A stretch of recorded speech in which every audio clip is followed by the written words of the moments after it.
Assalamualaikum and greetings. So here we are at the final topics for the EMJ 26103 signal and linear system. The final topic is the discrete signal. So this lecture I will divide it into three sections.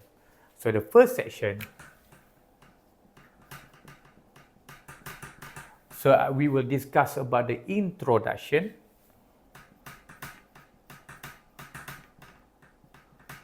Of the discrete signal. Okay, and then for the second section, I will explain to you how to do the operation in the discrete. Operation in discrete, such as convolution. Okay, and also transfer function. Okay, so in section 2, I will discuss only two, which is convolution and also transfer function. And then the final section, I will explain to you when we have the transfer function, for sure we can check the stability of the system. So we will discuss about the stability of the discrete signal or system. Okay, so by covering these three sections, so it means that we already covered for the discrete topics. So the first section, right now, I will explain to you the first section, which is introduction to the discrete signal. So why we need to know, why we need to learn about the discrete signal, is it? If you realize that if you refer to the table, I share with you in the WhatsApp group, we have the Laplace table, we have the Fourier table, and then we have Z transform table. Okay, so there are three tables that we discuss in this topic, in this course. This is the table, and then there are another three things. If you realize that this is in time domain, and then you get the in S, is it, for the Fourier, for the Laplace, and the Fourier is in time domain, and then you get in omega. Okay, the everything here with the omega. And then for the finally we have in time, the symbol is t, yeah? Time domain, the symbol is t. And finally we have the Z transform. We have the discrete, actually discrete, the symbol is m, and then finally we can get Z. So you can see that the Laplace and Fourier table, they are sharing at the origin is in time domain, continuous, However, for the Z transform, discrete. So it means that the discrete symbol, if you find any symbol like this, such as X and Y and everything, this is referred to the discrete signal. Okay. However, in time domain, yt, xt, this also yt, xt, this is referred to the continuous signal. Okay. So why we need to know, why we need to learn about the discrete signal? Because one of the reason is the computer, any signal that enter the computer must be in discrete form. Because if without the discrete form, the computer cannot process the signal. So that's why we learn about this discrete, because computer need discrete in order to process the information such as signal, such as data and so on, in order to produce some output. So that's why you learn about the discrete. So if you still remember, if you look at here again, the time domain can be convert to the S, can convert to the omega. However, the time domain can convert to Z. In this case, no, it cannot be converted to Z. In this case, the only signal form that can convert to Z only in discrete form. Okay, so this is about the introduction of the discrete signal. So that's why you learn about the discrete signal. Okay. So in this section 1 also, I will explain to you. So since we have Z transform table, so we must have the formula how to get the Z transform information here. If you still remember, in order to convert from time domain to Laplace, this is the formula, is it? I put xs equal to negative infinity to infinity, xt exponential negative st dt. This is the formula, is it? In order to convert from time domain to Fourier also, we have x omega here, negative infinity to infinity, xt exponential negative j omega t dt. Alright. So how about the Z transform? In order to convert from the discrete to Z, the formula is, I need to change.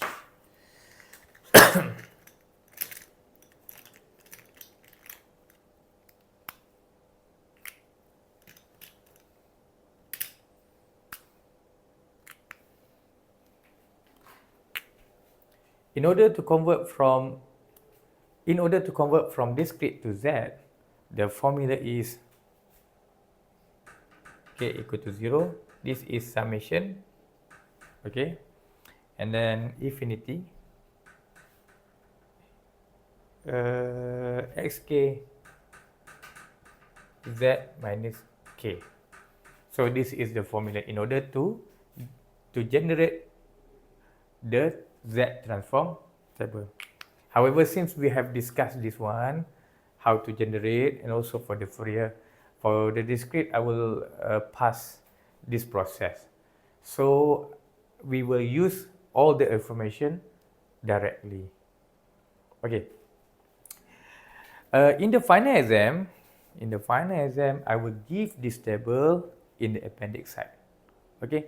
But before you use that information for the Z transform table, I ask you to do some modification at the Z transform table. What the modification that I will discuss, I will give you 2 examples. The modification that you need to do first before you use the Z transform table.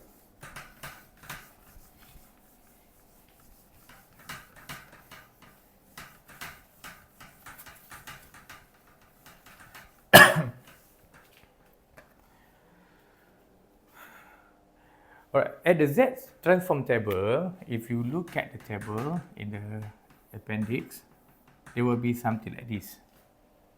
Yep, there is a UN, Z transform, and then this is discrete. Okay, UN. In the table will show you UN equal to 1 over 1 minus Z inverse. Okay, and then the second I would like to discuss about cos, I think. Okay, sine.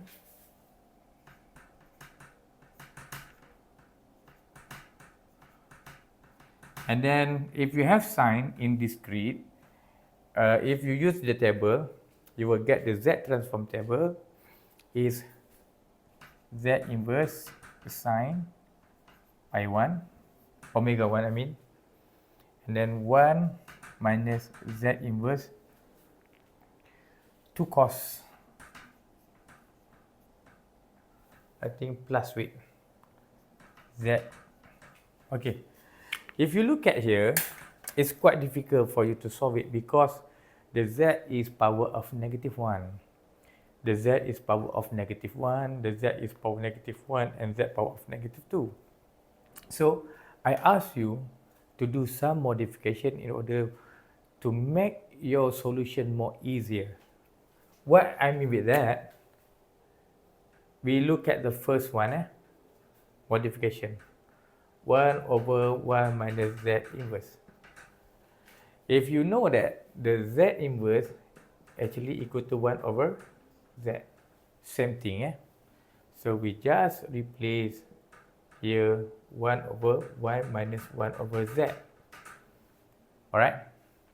So this is not common form.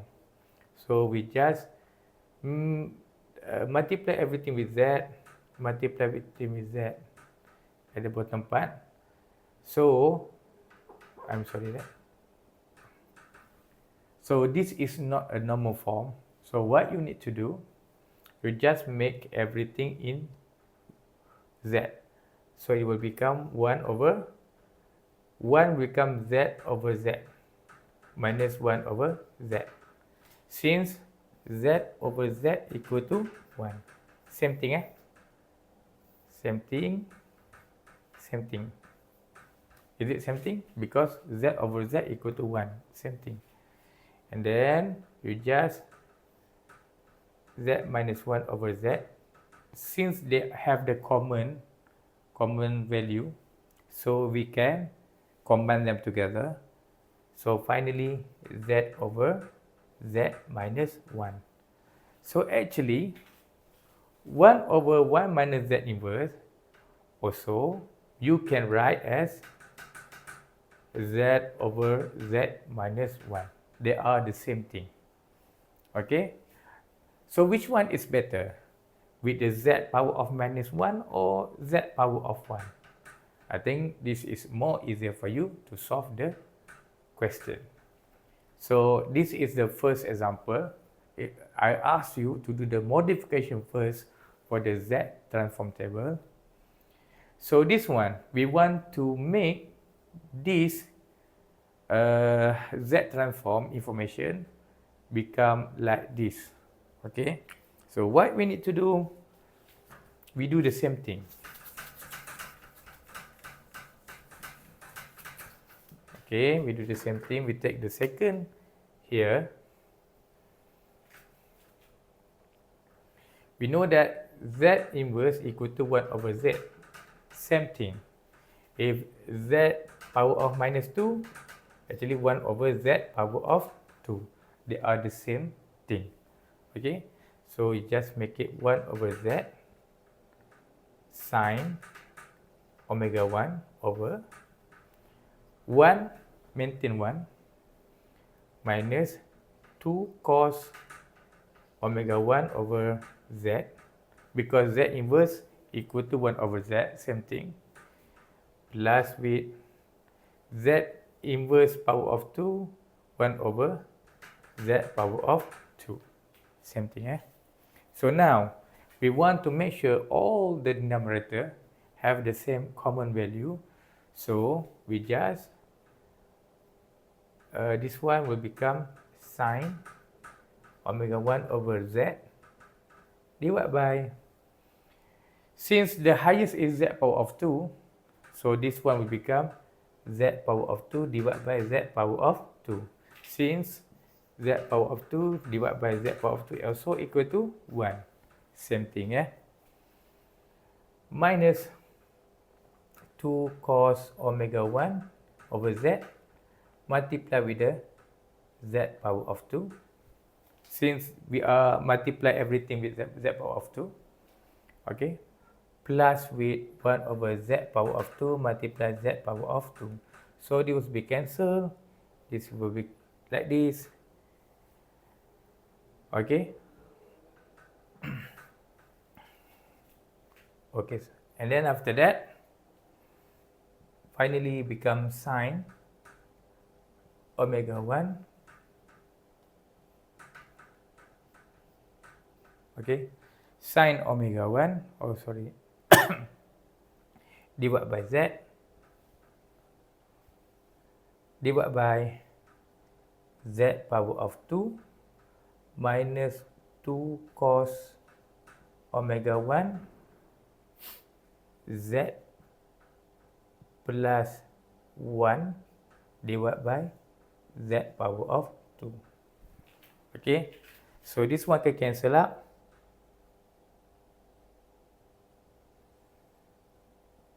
So finally, this will become